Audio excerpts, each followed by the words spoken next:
Good morning सगळ्यांना. तर आज आहे वसुबारस. तर सकाळी उठली, कपडे वगैरे उचललेत. बाळ माझे तिथं दोन्ही झोपलेलं आहे, एक खेळतंय, एक झोपलंय. तर त्याआधी मी आता बाहेरचं घेतलंय धुवून वगैरे, तुम्हाला दाखवते.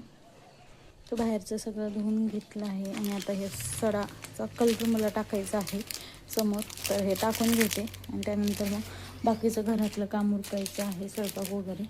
तर चला.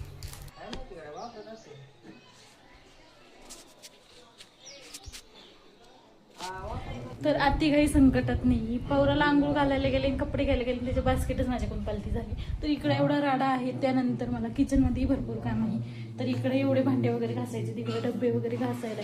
तर पटपट आवरून घेते मी आता. तर इथं वाजले होते 1. माझं सगळं काम उरकलं होतं. 1 वाजले होते. म्हणजे 1 ते 1:30 वाजतीच मला रोजचं काम उरकायला.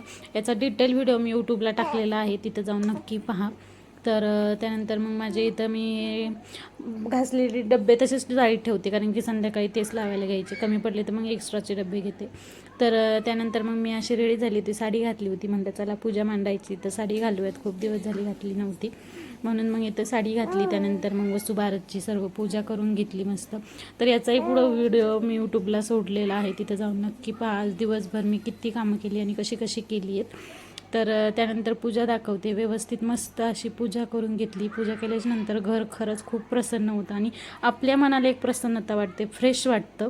तुम्हाला वाटतं का असं पूजा झाल्याच्या नंतर? मला कमेंट करून नक्की सांगा. त्यानंतर मग संध्याकाळी देवाबत्ती वगैरे केली. त्यानंतर मग इथं स्वयंपाक मला पीठ मळून घेतलं होतं, भात झालता, भाजी पण झालती.